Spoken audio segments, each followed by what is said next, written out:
Shrimati Ruby Jain. होशियार खबरदार, पूरे आदर के साथ ले हाथों में हाथ, LIC को जीवन नाम, उनके सर सजा है ताज, राजाओं के राजा, गंज वासोदा के महाराजा श्री प्रदीप कुमार जैन। इंसान अगर चाहे तो मुसीबतें उसका रास्ता नहीं रोक सकती। यह बात बिल्कुल सही साबित की है श्री प्रदीप जैन जी ने।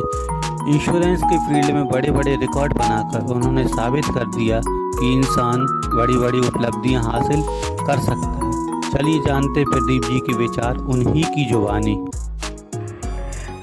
We are very thrilled to have an opportunity to chat with Mr. Pradeep Ji, a man who has faced a lot of struggles in his life and achieved a remarkable success. Today, we are going to dive into his inspiring journey and explore the obstacles he has faced and the lessons he learned throughout the way. So, without any further ado, let's begin. पहले आपका बहुत बहुत स्वागत है कि आपने अपना precious time हमारे साथ दिया। आप कुछ अपने बारे में जानकारी दीजिए हमें। देखिए, मेरा नाम प्रदीप जैन और मैं सबसे पहले यहाँ पर आपके स्कूल संस्कार ग्रीन वैली स्कूल का, उनकी टीम का धन्यवाद करता हूँ कि जो आपके प्रोजेक्ट में मुझे हिस्सा बनने का मौका दिया, तो इसके लिए धन्यवाद बोलूँगा। वैसे मैं अपने बारे में बताऊँ तो मैं बेसिकली यहाँ से, मेरा गांव है, पैतृक गांव है, ग्राम गुलाबगंज 10 से 15 किलोमीटर दूर है। मेरा जन्म गुलाबगंज में हुआ था। मेरी प्राइमरी और मिडिल एजुकेशन जो गांव से की है मैंने, उसके बाद हमारे पिताजी ने हमको यहाँ पर 9th क्लास में पढ़ने के लिए भेजा था। 9th से 12th और ग्रेजुएशन मैंने सरौन से की है। इसके बाद मैं 2003 से मैंने अपने पार्ट टाइम बिजनेस जॉब की स्टार्ट किया था और 2007 से मैं इंश्योरेंस के फील्ड में कार्यरत हूँ। जानते हैं कि बीमा के बहुत सारे फ़ायदे होते हैं, बट आप हमें उनके बारे में और जानकारी देंगे? हाँ, अरे ईश्वर ना करे कभी हमको हमेशा के लिए जाना पड़ा तो फिर क्या होगा? फिर ये सारी व्यवस्थाएं कौन करेगा? तो उसके लिए यहाँ पर ही हमने पर्याप्त हमारा बीमा है। बीमा होना ही नहीं बल्कि पर्याप्त बीमा होना यदि है तो वो सारा वो बीमा की राशि उस परिवार की आने वाली आर्थिक ज़रूरतों को पूरा कर पाएगी। दूसरा भी स्वास्थ्य बीमा।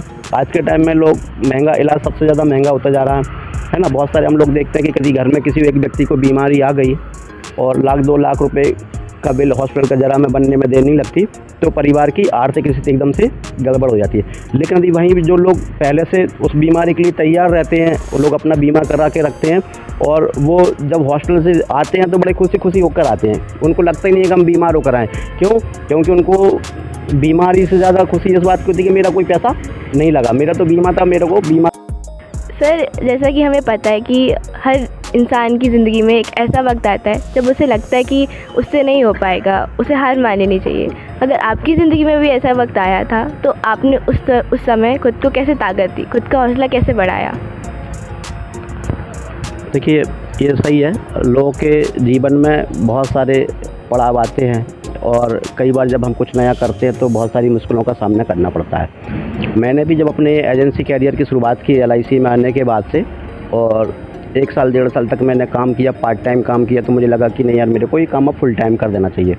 तो जब मैं यहाँ प्राइवेट जॉब करता था तो वहाँ से मुझे 2000 रुपये की सैलरी मिलती थी। उस समय मेरे पास साइकिल हुआ करती थी, क्योंकि 2000 रुपये में तो व्यक्ति साइकिल से ही चल सकता है ना। और आज से 15 साल पहले की बात बता रहा हूँ मैं ये।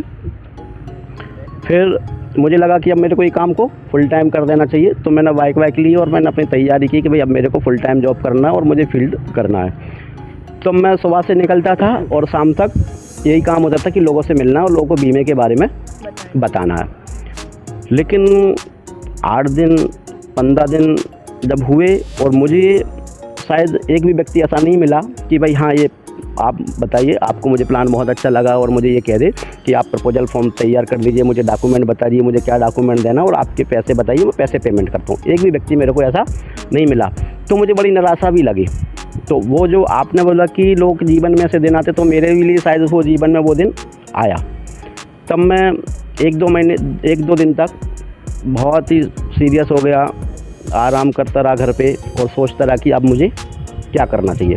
लेकिन आखिर मैंने जब ये सोचा कि अगर मैं उस जॉब अगर मैं नहीं करूँगा तो मुझे क्या करना पड़ेगा, वही जॉब करना पड़ेगी जो मैं कल तक कर रहा था। और अगर मैं एक बार वापस हो गया तो हो सकता मैं फिर जीवन में कभी आगे बढ़ने के बारे में नहीं सोच पाऊँगा, है ना। तो फिर मैंने सोचा कि ठीक है और ट्राई करते हैं, आज नहीं कल, लेकिन यहाँ से तो मैं बेटर जा कर पाऊँगा। तो वही मैंने सोच करके कि भाई मेरे को पीछे नहीं जा।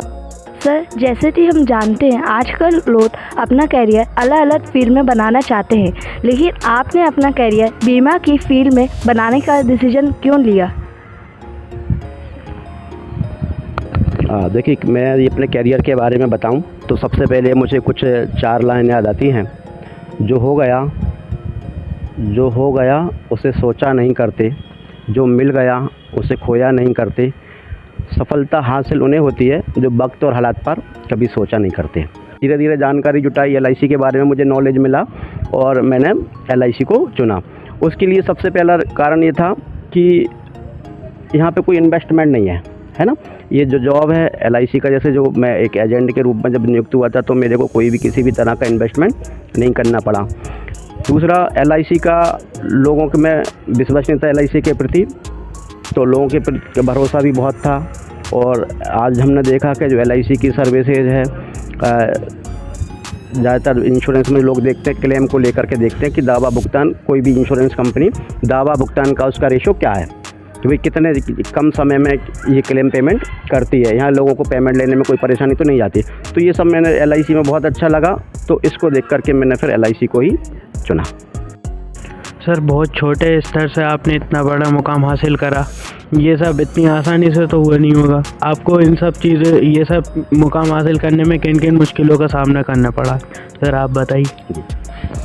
देखिए, सफलता और बहाने दोनों एक साथ नहीं होंगे। जहाँ बहाने होंगे वहाँ सफलता नहीं होगी, और जहाँ सफलता भी है तो बहानों को तो आपको देखना ही नहीं है। मेरे लिए सबसे बड़ी चुनौती क्या थी कि पहली बात तो मेरे को पार्ट टाइम में काम करना था। दूसरी मेरे लिए सबसे बड़ी चुनौती ये थी कि मैं गांव से था, मैं लोकल नहीं था, तो मेरे को लोग जानते नहीं थे और मैं भी लोगों को नहीं जानता था। जब अनजान लोगों से मिलना और उनसे पैसे लेना, तो आप समझते हैं कि कितना मुश्किल काम हो सकता है ना। आजकल लोग पैसे के मामले में किसी पे भरोसा नहीं करते, लेकिन बस एक सोच थी, एक ठान लिया था कि भाई इस काम को करना है। फिर मैंने, जब मेरा 1 साल हुआ, काफ़ी अच्छा गया, मेरा LIC का परफॉर्मेंस बहुत अच्छा रहा, तो फिर मेरे को लगा कि अब मुझे ये प्राइवेट जॉब छोड़ देनी चाहिए, मुझे फुल टाइम LIC में ही काम करना है। तो फिर मैंने जब हर दिन फील्ड पे निकलता था मैं, और 1-2 बार कुछ ऐसा भी लगा, 15 दिन मैंने लगातार मेहनत की। एक समय ऐसा आया कि जब मैं 15-20 दिन तक लोगों के पास गया, बहुत सारे लोगों से मिला, और लोगों से मुझे हमेशा ना सुनने को मिली, मुझे हाँ बताने वाला कोई व्यक्ति नहीं मिला। इंटरव्यू के माध्यम से हम सब बच्चों को क्या संदेश देना चाहेंगे? देखिए, हमेशा बात होती है सक्सेस की, सफलता की, है ना, कि भाई कैसे सक्सेस होना, कैसे सफल होना, कैसे हमको आगे बढ़ना है। तो मैं यहाँ ये बोलूँगा, मैंने कोशिश की, मैंने पा लिया, ये मेरी सफलता है। मैंने कोशिश की, बहुत कोशिश की, लेकिन मैं जो पाना चाहता था वो मैं नहीं पाया। ये भी क्या है, सफलता का हिस्सा है, क्योंकि मैंने कोशिश की। लेकिन अगर मैंने मेहनत ही नहीं की, मैंने प्रयास ही नहीं किया, तो ये क्या है, ये असफलता है। तो हमेशा हमें मेहनत पूरी ईमानदारी से करना चाहिए, और मेहनत